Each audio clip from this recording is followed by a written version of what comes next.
नमस्कार दोस्तों, कैसे हैं आप लोग। ये पर्टिकुलर वीडियो के बारे में आपको पता ही चल गया होगा। एक जापानीज टूरिस्ट इंडिया में आई, अपने 35 दोस्तों के साथ वो होली मना रही थी। इस प्रकार से उसको ग्रोप किया गया, कलर लगाए गए।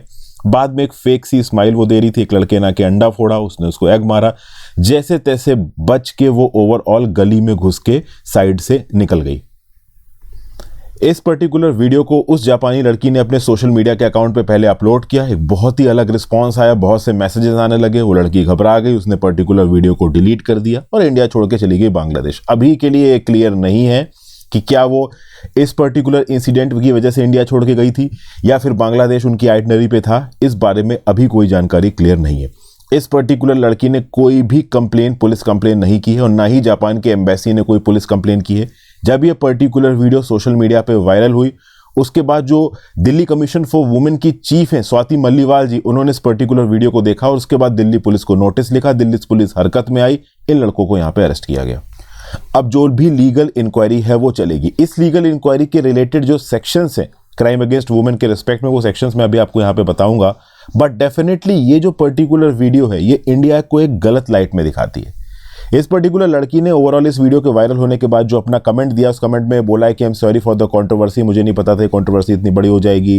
इंडिया जापान के रिलेशंस बहुत अच्छे हैं, आगे भी अच्छे रहेंगे। मतलब इस लड़की के अंदर और जापानीज एम्बेसी के अंदर इतनी समझ है कि बायलैटरल रिलेशंस को बचाने के लिए वो इस प्रकार के टॉपिक्स को हाईलाइट नहीं कर रहे, क्योंकि इस प्रकार के टॉपिक्स जब उठते हैं तो इंडिया एक गलत लाइट में इंटरनेशनल कम्युनिटी के सामने पोर्ट्रे होता है। बट कहीं ना कहीं इन लड़कों की जो हरकत है वो इंडिया को एक गलत लाइट में पोर्ट्रे कर ही रहा है। इंडिया के अंदर आज की डेट में भी होली फेस्टिवल को खुले में लड़कियों के लिए अनसेफ माना जाता है। लड़कियों के साथ बदतमीजियां होती हैं। साल दर साल जब होली आती है तब इस प्रकार की वीडियोस वायरल होती हैं।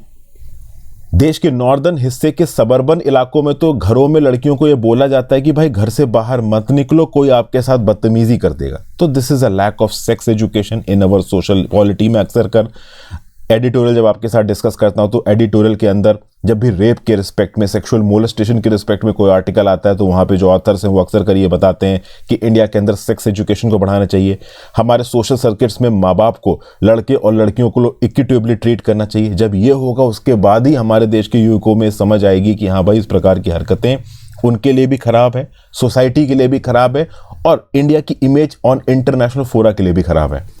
वैसे मैं आपको बता दूं कि आप कितनी भी अमाउंट ऑफ एजुकेशन को प्रमोट कर दो और इस समय पे दुनिया का कोई भी देश उठा के देख लो, अनसोशल एलिमेंट हर जगह पाए जाते हैं। इस प्रकार की बदतमीजी करने वाले लोग हर जगह पाए जाते हैं।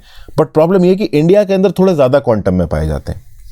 इंडिया के अंदर होली के समय पे दिल्ली, यूपी के शहरों में इस प्रकार की एक्टिविटीज को नॉर्मल समझा जाता है। लोग इस पे ध्यान नहीं देते। हम यहाँ पे तो एक जापानी टूरिस्ट है, इंटरनेशनल रिलेशंस वाला मुद्दा आ गया है तो पुलिस हरकत में आ गई।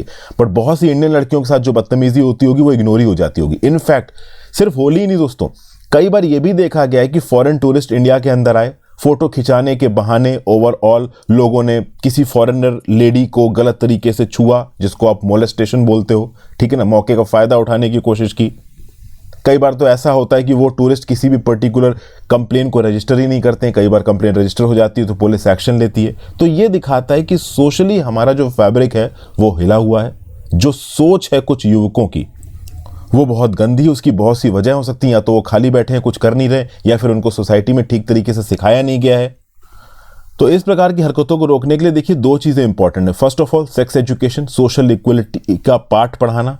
बच्चे के पैदा होने के बाद से उसके बड़े होने के समय पे लड़का और लड़की के बीच में भेदभाव ना करना, वुमेन की तरफ एक डिग्निटी के साथ देखना, एक तमीज के साथ देखना, ये चीजें तो देखिए इंपॉर्टेंट है ही। साथ साथ हमारा लीगल मैकेनिज्म भी स्ट्रांग होना चाहिए। अगर क्राइम्स अगेंस्ट वुमेन की बात करो तो इस स्पेसिफिक इंसिडेंट की बात की जाए तो मेरे हिसाब से यहाँ पे जो केस फाइल किया गया होगा दिल्ली पुलिस के द्वारा, सेक्शन लिखा नहीं है बट वो फाइल किया होगा सेक्शन 354A में, sexual harassment and punishment for sexual harassment. तो इसमें सेक्शन 354A के सेक्शन 1 के सब सेक्शन 1 में physical contact and advances involving unwelcome and explicit social sexual overtures, रंग लगाते वक्त उल्टी सीधी जगह छूना, गलत तरीके से एक्ट करना, ग्रोप करना किसी को, तो ये 354A के सब सेक्शन 1 के सब सेक्शन 1 के अंदर यहाँ पे ऑफेंस लगाया जा सकता है। और 354A के क्लॉज 2 के अंदर 3 साल तक की सजा या जुर्माना दोनों हो सकता है। वैसे देखा जाए तो सेक्सुअल क्राइम्स अगेंस्ट वुमेन के लिए बहुत से लीगल सेक्शंस एग्जिस्ट करते हैं हमारे इंडियन पिनल कोड 1860 में। जैसे किडनैपिंग के लिए सेक्शन 359, 360, 366 आ जाएगा। ईव टीजिंग के लिए, छेड़खानी के लिए सेक्शन 509 आ जाएगा। चेन स्नैचिंग के लिए सेक्शन 378 आ जाएगा। रेप के लिए section 376, 76A, 76B, 76C, 76D। Sexual harassment के लिए 354A। डोमेस्टिक वायलेंस के लिए सेक्शन 498A। उसके बाद अगर आप देखो एसिड अटैक के लिए 326A, 326B। स्टॉकिंग के लिए 354D। Assault to outrage modesty के लिए सेक्शन 354, 354B। वुमेन ट्रैफिकिंग के लिए 370, 370A, 372, 373।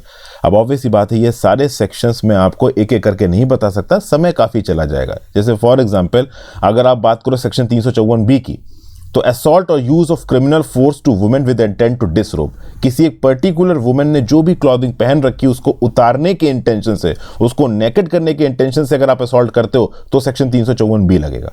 उसी प्रकार से सेक्शन 354 है, असॉल्ट और criminal force to women to intent to outrage her modesty, तो किसी भी प्रकार से अगर आप उसकी मोडेस्टी को ऑटरेज करते हो तो 2 साल तक की सजा ले सकती है। तो बेसिकली सेक्शन 354 भी लग सकता है यहां पे इस पर्टिकुलर जापानी टूरिस्ट वाले इंसिडेंट में। तो क्राइम अगेंस्ट वुमेन के रिस्पेक्ट में जो लीगल सेक्शन है आपके एग्जाम्स के पर्सपेक्टिव से आपको पता होना चाहिए। इस पर्टिकुलर जापानी टूरिस्ट को छेड़खानी वाली बात की अगर डिस्कशन आप कहीं करते हो, ऐसे में राइटिंग में करते हो या किसी इंटरव्यूअर के सामने करते हो, तो आपको सेक्शन 354A, सेक्शन 354 और सेक्शन 354B ये सारे सेक्शंस पता होना चाहिए। At the same point of time, चूंकि क्राइम अगेंस्ट वुमेन एक बहुत इंपॉर्टेंट टॉपिक है, वुमेन एम्पावरमेंट जीएस पेपर 3 के रिस्पेक्ट से इंपॉर्टेंट है, तो ये सारे सेक्शंस की एक बेसिक जानकारी आपको होनी चाहिए ताकि जब भी आप अपना आंसर लिखो उसका रेलेवेंट आईपीसी सेक्शन को कोट कर सको। डेफिनेटली वो आपको कुछ एक्स्ट्रा मार्क्स दिलवाएगा। So thank you for watching. कुछ बेसिक इन्फॉर्मेशन मैंने आपके साथ डिस्कस की। आई होप आपको लेक्चर पसंद आया। अपने व्यू पॉइंट नीचे कमेंट बॉक्स में देखे जाएगा दोस्तों। वीडियो को लाइक और शेयर कर दीजिएगा, इंस्टाग्राम फॉलो कर लीजिएगा, टेलीग्राम ग्रुप ज्वाइन कर लीजिएगा, ज़्यादा से ज़्यादा लोग साथ लेक्चर को शेयर करें। Have a great day, good.